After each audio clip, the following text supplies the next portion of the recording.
Stock market beginners కి bull market లో చాలా మంచి ప్రాఫిట్స్ వస్తాయి. కానీ ఎప్పుడైతే ఒక బియర్ మార్కెట్ స్టార్ట్ అవుతుందో అక్కడి నుంచి వాళ్ళ యొక్క లాస్ జర్నీ అనేది స్టార్ట్ అవుతుంది. ఎప్పుడైతే వరుసగా కొన్ని రోజులు మార్కెట్ లో ఒక బిగినర్ నష్టపోతాడో ఇమ్మీడియట్ గా రోజు న్యూస్ చూడడం స్టార్ట్ చేస్తారు. Market crash, global fear, war tensions, recession talk, ఇలాంటి న్యూస్లన్నీ చూడడానికి ఇంట్రెస్టింగ్ గా ఉంటాయి. కానీ దీన్ని యూస్ చేస్తూ మనీ ఎర్న్ చేయడం అనేది ఆల్మోస్ట్ ఇంపాసిబుల్ అనే అనుకోవాలి. ఎన్ని న్యూస్ ఛానల్స్ చూసినా, ఎన్ని రకాల స్ట్రాటజీలు ట్రై చేసినా స్వింగ్ ట్రేడర్స్ స్టిల్ లాస్ లోనే ఉంటారు. ఎందుకంటే ఇక్కడ ప్రాబ్లం స్ట్రాటజీలో లేదు, ఒక ట్రేడర్ యొక్క మైండ్ సెట్ లో ఉంటుంది. అందుకనే బియర్ మార్కెట్ ఎప్పుడైతే స్టార్ట్ అవుతుందో స్వింగ్ ట్రేడర్స్ ఒక 3 మిస్టేక్స్ చాలా కామన్ గా చేస్తూ ఉంటారు. ఆ 3 మిస్టేక్స్ ని మీరు గనక అవాయిడ్ చేయగలిగితే బియర్ మార్కెట్ ని ఒక ఆపర్చునిటీ లాగా మార్చుకోగలుగుతారు. సో ఆ 3 మిస్టేక్స్ ని ఈ వీడియోలో చూద్దాం. First mistake number 1, falling knife buying. ఈ మిస్టేక్ మీరు ఆల్రెడీ ఖచ్చితంగా చేసే ఉంటారు. మీరు ఒక స్టాక్ ని 1000 రూపాయల్లో చూశారు, అది 800కు వచ్చింది,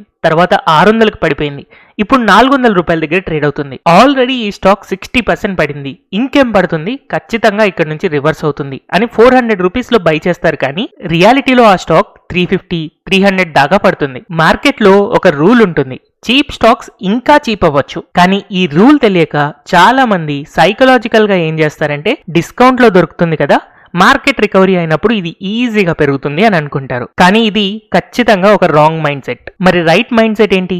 దీనికోసం మనం ట్రెండ్ ని ఫస్ట్ అర్థం చేసుకోవాలి. ఎప్పుడైతే మనకు బియర్ మార్కెట్ స్టార్ట్ అయినట్టు కనిపిస్తుందో, ట్రెండ్ డౌన్ సైడ్ ఉంది అని అర్థమైందో ఒక ప్రొఫెషనల్ ట్రేడర్ లాగా ఆలోచించాలి. సో ప్రొఫెషనల్ ట్రేడర్ ఏం చేస్తారు? స్టాక్ లో కన్సాలిడేషన్ అబ్జర్వ్ చేస్తారు. కన్సాలిడేషన్ అంటే సైడ్ వైజ్ మూవ్మెంట్ అబ్జర్వ్ చేస్తారు. ఈ సైడ్ వైజ్ మూవ్మెంట్ లో వాల్యూమ్ ఎక్స్పాన్షన్ జరగాలి. అంటే కింద మనం వాల్యూమ్స్ చూస్తుంటే అది కొంచెం కొంచెంగా పెరుగుతూ ఉండాలి. ఇది మనకు ఒక అక్యుములేషన్ ని చెప్తుంది. అండ్ అలాగే ఆ వాల్యూమ్ ఎక్స్పాన్షన్ తో పాటు ట్రెండ్ రివర్సల్ సిగ్నల్ చాలా క్లియర్ గా కనిపించాలి.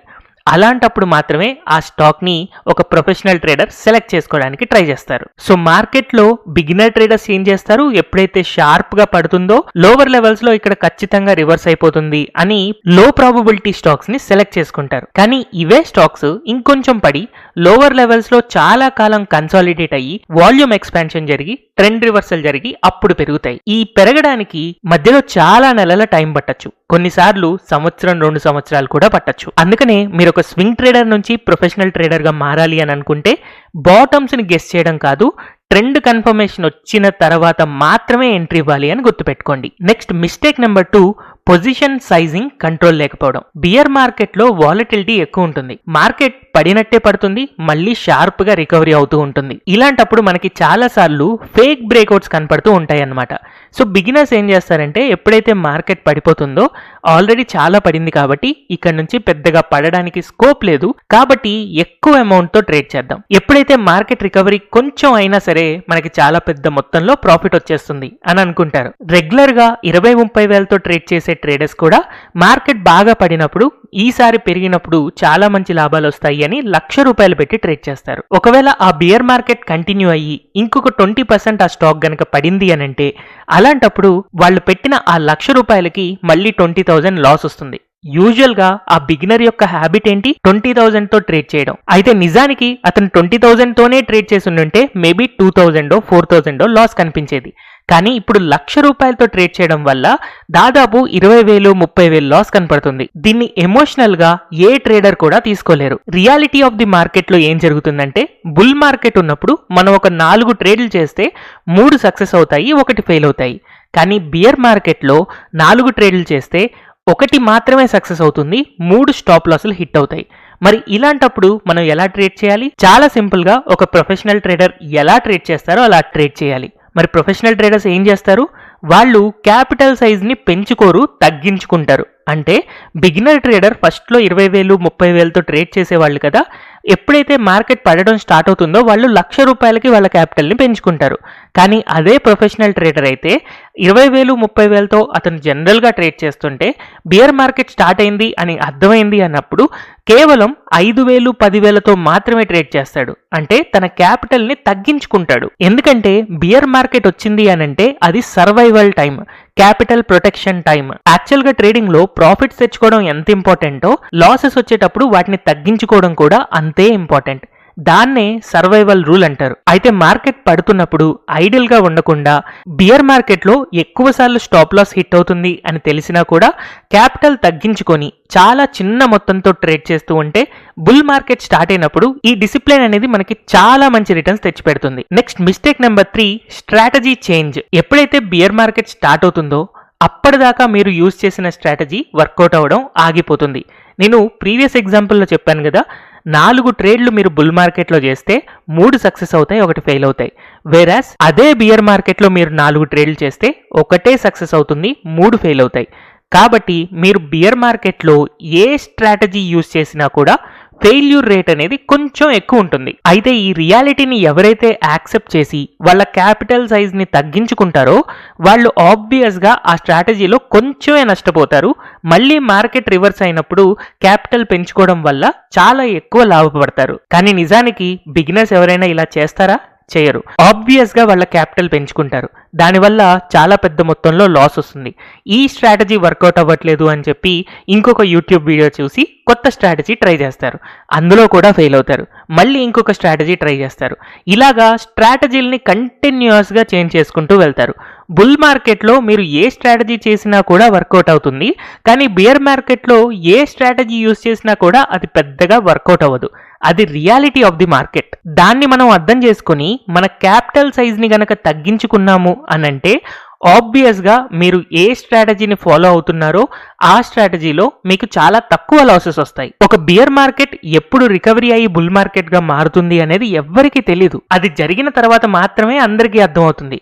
కానీ అది ఎప్పుడు జరుగుతుందో అని అప్పటిదాకా వెయిట్ చేయకుండా క్యాపిటల్ సైజ్ని తగ్గించుకొని స్లోగా మీరు ఏదైతే స్ట్రాటజీని అంతకు ముందు ఫాలో అవుతున్నారో అదే స్ట్రాటజీని బియర్ మార్కెట్లో వాడుతూ క్యాపిటల్ని తగ్గించుకొని డబ్బులు పోగొట్టుకోకుండా ట్రేడ్ చేస్తూ ఉంటే మీరు ఒక ప్రొఫెషనల్ ట్రేడర్ లాగా, సక్సెస్ఫుల్ ట్రేడర్ లాగా మారుతారు. యాక్చువల్గా బియర్ మార్కెట్స్ అనేవి ఇన్వెస్ట్మెంట్ కి బెస్ట్ టైం. ఒకవేళ మీకు బియర్ మార్కెట్లో ట్రేడింగ్ చాలా కష్టంగా అనిపిస్తుంది అని అనుకుంటే స్టాక్స్ లో ఇన్వెస్ట్ చేస్తే మంచిది.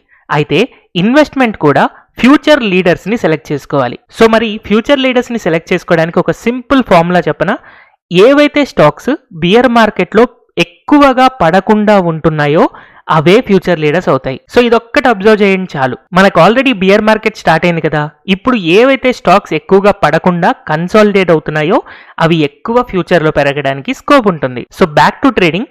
మార్కెట్ లో సైకలాజికల్ గా 2 రకాల ట్రేడర్లు ఉంటారు. అందులో టైప్ 1 ఫియర్ఫుల్ గా ఉంటారు, ఎక్కువ పానిక్ అయిపోతారు, దీనివల్ల ఎక్కువ ర్యాండమ్ ట్రేడ్స్ చేస్తారు. కానీ టైప్ 2 దాన్ని జాగ్రత్తగా అబ్జర్వ్ చేసి నేర్చుకొని ప్రిపేర్ అయ్యి ఫ్యూచర్ కోసం ప్లాన్ చేసుకుంటూ ఉంటారు. సో మీరు గనక మార్కెట్లో బిగినర్ స్టేజ్ లో ఉండి మార్కెట్ పడుతుంది అన్న పానిక్ లోనో ఎంతూజియాజంలోనో ఇలా ఉన్నారు అని అంటే మీరు కొంచెం డేంజర్ జోన్ లో ఉన్నట్టే. మీరు మెల్లగా సెకండ్ జోన్ కి అబ్జర్వేషన్, లెర్నింగ్ అండ్ ప్రిపరేషన్ కి మారండి. మీకంటూ ఒక ట్రేడింగ్ స్ట్రక్చర్ ని, ఒక ప్రాపర్ సైకాలజీని, రిస్క్ మేనేజ్మెంట్ ని డెవలప్ చేసుకోండి. మీరు లైఫ్ లాంగ్ ఒక స్వింగ్ ట్రేడర్ గా ఉండాలి అని అనుకుంటే మార్కెట్ స్ట్రక్చర్ ని కరెక్ట్ గా అర్థం చేసుకోవాలి. Entry timing, stop loss placement, position sizing వీటన్నిటితో పాటు ట్రేడింగ్ సైకాలజీని కూడా అర్థం చేసుకోవాలి. కానీ మీరు కనుక యూట్యూబ్ లో చూస్తే అందరూ కూడా కేవలం ట్రేడింగ్ స్ట్రాటజీస్ మీద మాత్రమే కాన్సన్ట్రేట్ చేస్తారు. దీనివల్ల position sizing, trading psychology miss అవుతాయి. సో హోప్ఫుల్లీ మీరు ఈ పొజిషన్ సైజింగ్ అండ్ ట్రేడింగ్ సైకాలజీని కూడా దృష్టిలో పెట్టుకుంటారు అని అనుకుంటున్నాను. నేను నా ప్రో స్వింగ్ ట్రేడింగ్ కోర్సులో ఎగ్జాక్ట్ గా ఇదే చేశాను. Step by step first money management and trading psychology చెప్పిన తర్వాతే ట్రేడింగ్ స్ట్రాటజీస్ గురించి ఎక్స్ప్లెయిన్ చేశాను. ఒకవేళ మీరు స్వింగ్ ట్రేడింగ్ కోర్స్ ని తెలుగులో నేర్చుకోవాలి అని అనుకుంటే కింద కమెంట్ సెక్షన్ లో ఉన్న లింక్ ని అబ్జర్వ్ చేయొచ్చు. అయితే బియర్ మార్కెట్ లో మీరు గుర్తు పెట్టుకోవాల్సింది ఏంటి అంటే, యాజ్ ఎ ట్రేడర్ మార్కెట్ ఇప్పుడు మీలో ఉన్న ట్రేడర్ యొక్క పేషెన్సీని టెస్ట్ చేస్తుంది. ఇలాంటి బియర్ మార్కెట్స్ లో వీక్ ట్రేడర్స్ ఎలిమినేట్ అయిపోతారు. కేవలం స్ట్రాంగ్ ట్రేడర్స్ మాత్రమే ప్రిపేర్ అయ్యి ఫ్యూచర్ కి రెడీగా ఉంటారు. నెక్స్ట్ బుల్ మార్కెట్ ఎప్పుడైతే వస్తుందో బిగ్గెస్ట్ ప్రాఫిట్స్ ఎవరైతే ట్రేడర్స్ ప్రిపేర్ అవుతారో వాళ్ళ కోసమే ప్రాఫిట్స్ ని రెడీగా ఉంచుతుంది. సో ఈ వీడియోలో మనం నేర్చుకున్న 3 మిస్టేక్స్: మార్కెట్ పడుతున్నప్పుడు కొనడం, అండ్ అది కూడా చాలా ఎక్కువ క్యాపిటల్ తో కొనడం, లేదా లాసెస్ వస్తుంటే స్ట్రాటజీని చేంజ్ చేయడం.